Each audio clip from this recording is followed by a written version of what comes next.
Hey, it's your boy the Shot Clock, back at it again with another video. So essentially, let's talk about the Jrue Holiday trade.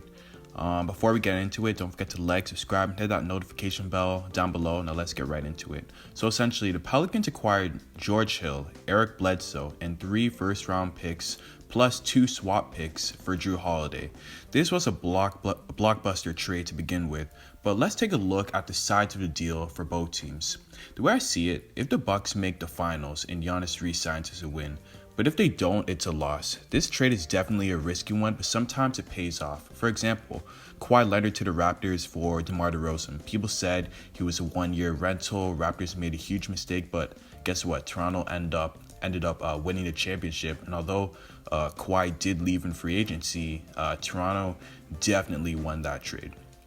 So let's take a look at the Bucks side of the trade. To me, this was a desperation trade for the Bucks. I know a bunch of other teams like the Heat and Nuggets and Celtics were looking to trade for Holiday, but out of all of them, the Bucks were in the most crucial spot in their franchise as they needed to prove to Giannis that they were serious about bringing true star power to the team, and that's what led them to giving up the 3 picks, the swap picks as well, plus Bledsoe and Hill. Personally, I don't believe Holiday's worth that package, but it's way more than just getting Holiday. It was also to secure Giannis or make him feel like they're more serious to contend. So now Giannis officially has that second star, and don't get it twisted, Jrue Holiday is a two-way guard who's a major upgrade from Bledsoe and is a borderline all-star at the moment. He also works well in any system, so securing Jrue is a big W for the Bucks. Right now though, I would give the trade a B because we don't really know what to expect exactly this season and where Jrue Holiday might be enough to lift them past the East. For all we know, the Nets could still beat them, and if Giannis is gone, that leaves the Bucks with next to nothing and depleted assets too as they trade away their future. But hey, if they make the finals and Giannis resigns, then this trade would definitely be an A or an A+, looking back at it. So I also like the addition of Bogdanovic, as he's a perfect fit for this Bucks team. He's a sniper from downtown. He's another off-ball player who can space the floor for Giannis. Overall, I think the Bucks might just have the best starting 5 in the NBA currently, which consists of Holiday, Middleton, Bogdanovic, Giannis, and Brook Lopez, because all of their playing styles suit each other. I think the overall team chemistry will be great as Holiday brings cool vibes to the locker room. I mean, all 4 of these guys can shoot the 3 well, giving Giannis room to drive and kick out. And if teams start limiting Giannis like the Heat did in this past year's playoffs, the Bucks' game plan won't be completely ruined as Holiday's a player who can create offense and get his own shot. And also, I mean, Middleton can also get his own shot, as he just came off near 50-40-90 season. And also there's Brook and Bogdanovic, who are great players. Defensively, I don't see much of a drop-off in this Bucks squad. In fact, I see some improvements as Jrue Holiday is probably one of the best defensive guards in the league. And as for depth and the bench, the Bucks might be in trouble in this area, but if they can work out a couple trades and sign some free agents, they should be fine.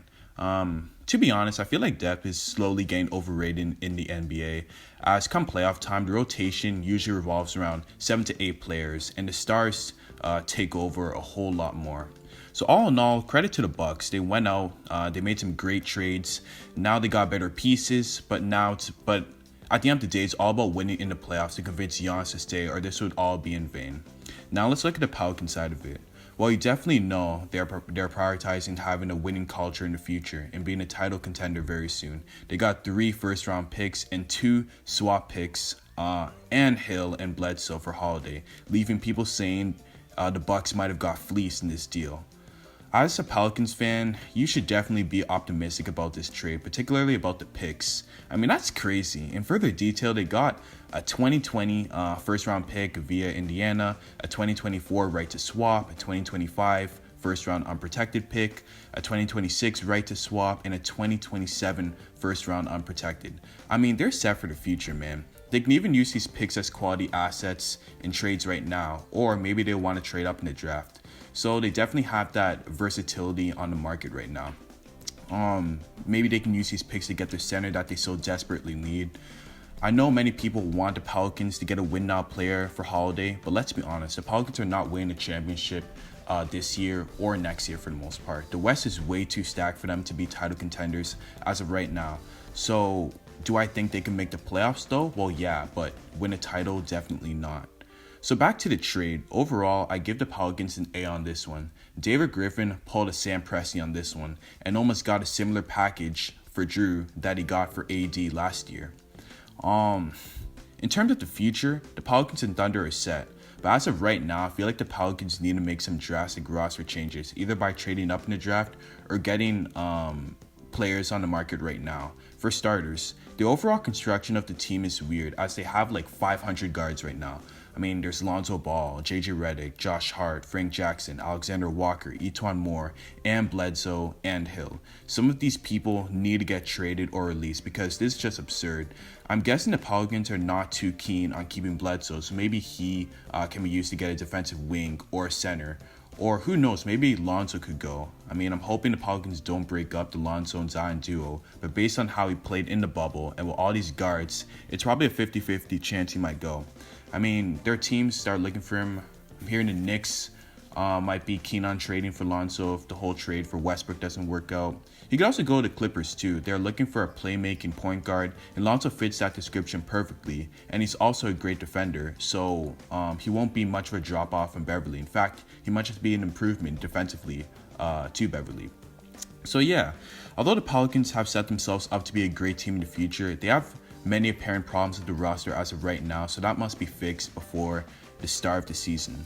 As of who won the trade, right now I believe the Pelicans won, but if the Bucks make it to the finals and possibly win it all, with Giannis signing that Supermax, then obviously the Bucks won the trade. Yeah, so that's my thought on the Jrue Holiday trade. Don't forget to like, subscribe, and peace.